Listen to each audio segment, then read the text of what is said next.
Hey, what's up? It's Jared with Ditch Auto, and I wanted to talk about my first 3 months with this camera. This is the Sony a7R III, and I wanted to talk about my experiences with this camera. Now, having came from the A9, I was used to some of the features of the A9, which I'm glad that they brought to this camera, such as the multi-select, this kind of like joystick or D-pad or whatever you want to call it back here, that allows you to move the focal point around. I absolutely love that. As you can see, I have the battery grip on here, which gives me 2 batteries, which is just an extremely long amount of time that you can use this camera. Even if you're shooting 4K video or whatnot, you're going to get amazing battery life out of it if you put the battery grip on it.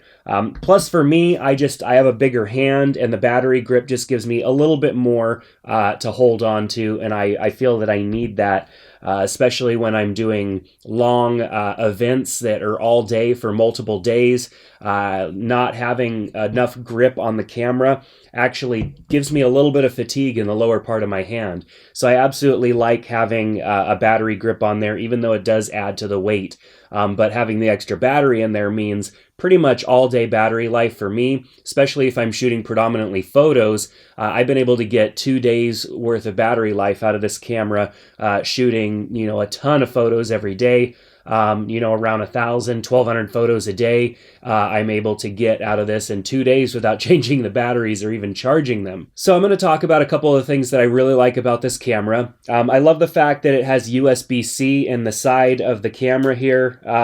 Not this door, but this door. USB-C right in the side of the camera. All of my phones and tablets and stuff like that pretty much are USB-C, and so I can actually just plug in the charger there, and it will charge the batteries of the camera, which is nothing new, but for this camera, you can actually charge the batteries that are in the battery grip as well. That is kind of new. On the previous versions of the A7 cameras that I've had, you've only been able to charge the battery that's actually inside the camera, which means no battery grip. But now able to charge all of this. It does take a while because you're charging 2 batteries over a small cable, so it does take a while to charge. But I found, like, I go and shoot a whole day, plug in the cord into the camera. When I wake up in the morning, it's fully charged and ready to go for another day. I don't even have to take the batteries out. I don't even have to bring an extra charger or maybe 2 chargers if I want to try and charge both batteries at the same time. It just works really well. So I like the fact that the camera has gotten a little bit bigger. That's something that I really liked about the A9 as well. The A9 body just had a little bit better feel to me. So I like that there's a little bit more to hold on to. I mean, there's something to be said for where the A7 line started out with the extremely thin body. I think, it was more of a, look, we can make this tiny, powerful camera than it was making something comfortable. I like the fact that it has a good grip on it. The dual SD card slots I definitely like. I don't utilize them too much because typically I have plenty of memory on one card, but when I'm going to be shooting a lot of 4K video, I run dual cards in there. And then if it's like a wedding I'm shooting, I will run dual cards and actually have the photos saved to both cards so that I just have some redundancy. I like that. It definitely makes me feel a little bit more secure with that, having the redundancy there. So I also like the location of the new record button. Used to be over here on the previous versions of the camera. I'll tell you though, it took me a while and it still messes with me having that button there because I've been so used to it being over here on the side. I go to hit record, the button's not there. Obviously this is a much better button placement, but after so many years of the button being over here on the side, I've gotten used to it. So it's some muscle memory that needs to be kind of relearned there. Now I have customized this camera a little bit. There's another video that I'll be uploading later on this week that are the top 5 settings that I changed on this camera when I got it. These cameras are getting better and better, and I typically have things that I change and adjust on my cameras, But with this camera and even the A9, there are things that I changed that are a little bit different. But even going from the A9, and there were some things I changed on the A9 that maybe I didn't necessarily need to change. They were just creature of habit changes. I have some new things that I change on this camera. And so make sure to check out that video. Click on the subscribe button here on Ditch Auto to be notified when that video comes out. One of the other additions that I really like about this camera is the dedicated AF on button. The AF on button allows me to not have to remap some other button for back button focus. I don't like when I press down the shutter button a little bit for the camera to go into automatically searching. This is something I'm going to talk about in my settings that I change video. The AF on button right here makes it really nice because I don't have to worry about, I can have my finger ready to go on the shutter button, kind of just resting on it, and if I tap it just barely on accident, it's not going to mess with my focus. The camera's not going to do any focus searching unless I press down the AF on button. I like that much better because a lot of times I am kind of sitting there waiting for the shot or standing there just waiting for a good opportunity. I have focus pulled already, and even though some of these lenses do have an AF lock or an AF off or whatever you want to call it button on the side that would basically disable autofocus even if you had the shutter button pressed down a little bit, not all of my lenses have that. Most of my G Master lenses do, but pretty much all of my other lenses don't have that option. So I need to have that enabled still because half of my lenses are not G Master lenses. And so back button focus still definitely really comes in handy. And sometimes, like if I'm trying to shoot portrait, this button is annoyingly placed for that. There's no button up here or even on the top. And so I can't like go, it just doesn't make sense for me to really kind of contort myself. So using AF on, even with some of these lenses that do have the autofocus lock button, still is beneficial. And this video is turning into the things that I changed. Trust me, there's more content in the top 5 things that I change on the A7R III. As far as photos go, this takes just beautiful photos. I just love the quality of image that comes out of this camera. One of the things that has been a little interesting to me is the autofocus. You know, I had the A9 before, so I had this amazing autofocus with that camera. And A9 is just a fantastic camera, but I was having a hard time justifying keeping that camera because of how expensive it is. And I knew that I wasn't going to be using or really need that big of a camera, that expensive of a camera going into the next probably 4 or 5 months.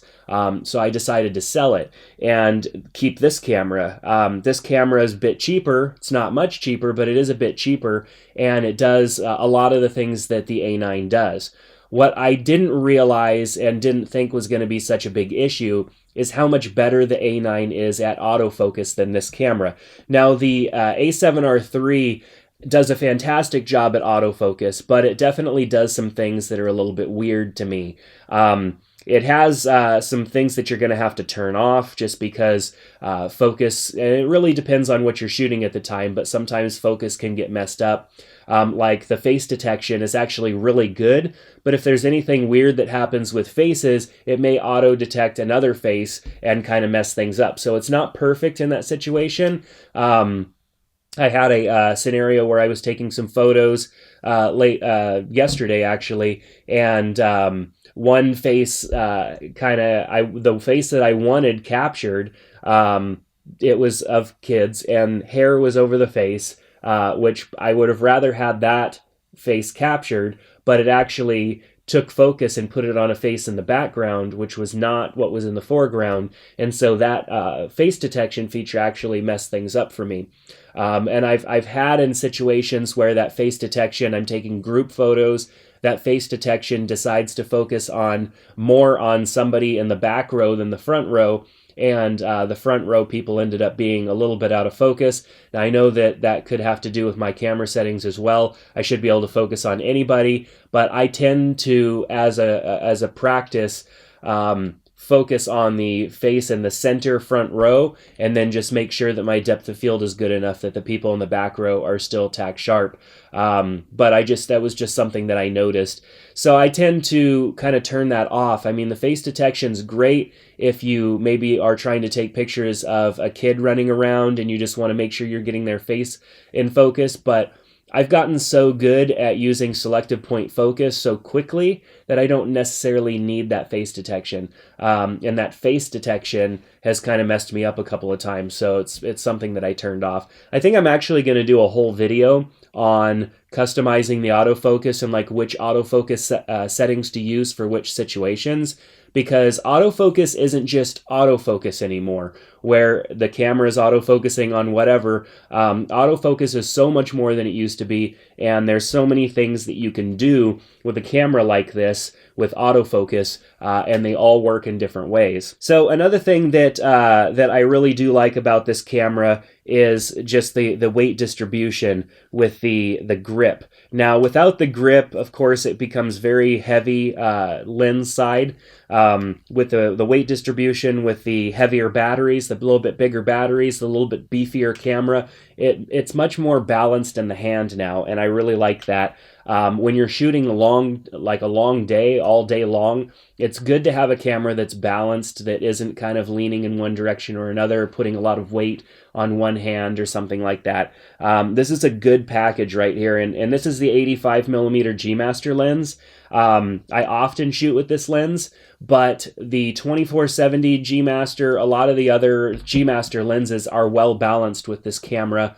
With the exception of like a 70-200 or a big telephoto lens. Obviously those lenses are going to be a bit heavier, but all of the kind of 100 and below or 100 and wider lenses are just really well balanced with this camera. Now, another thing this camera does well is shoots video. Now, video is very important to me because I shoot a lot of video with my Sony cameras. This shoots beautiful 4K video. I shoot pretty much everything in 4K these days, not very often going down into 1080, because most of the videos that we shoot we're putting out in 4K. And even if we weren't, I would like that extra image detail so that I can downsample to a 1080 or maybe even do a little bit of cropping with that larger image. Having the touch display on the back makes it so much easier to do kind of rack focus shots using autofocus by like tapping on one area to get focus and then tapping on another area and having the camera rack focus. The focus is so smooth that it's almost like you're doing it by hand, except it's becoming much easier because using autofocus, it's going to autofocus on those two things, and so there's no chance of you really missing that rack focus, which is just fantastic feature. So with all that said, my experiences with this camera have been really great. I definitely don't necessarily need the large image size that it produces. I would probably want to trade that out for maybe better low light performance,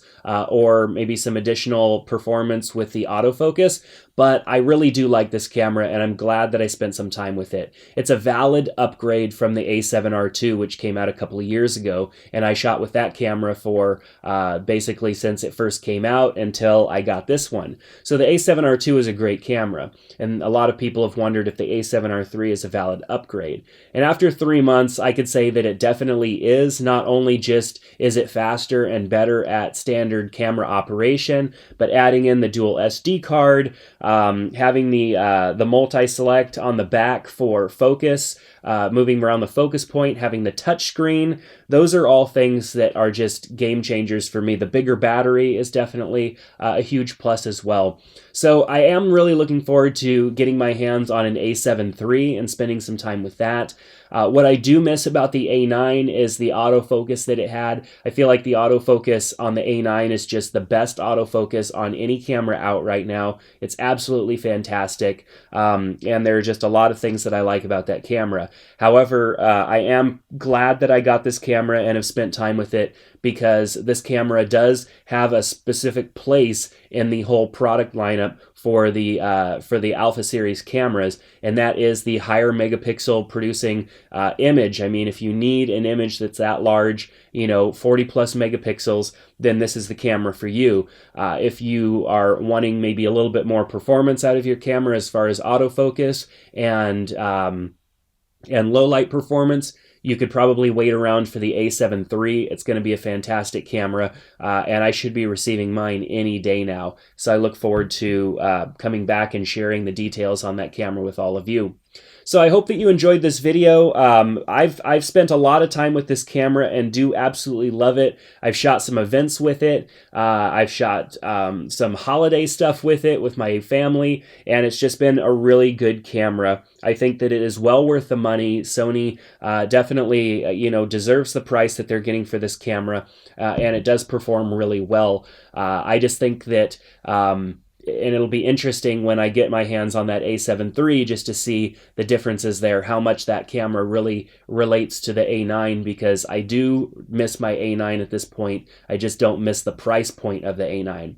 So that's going to do it for this video. Thanks so much for checking it out. If you liked it, give it a thumbs up and click on that subscribe button so you could be notified when I put out the top 5 settings that I changed on this camera when I first got it, and also some of my initial thoughts when I finally get my hands on that a7 III. So until then, keep ditching auto, and we hope to see you back here soon. Take care.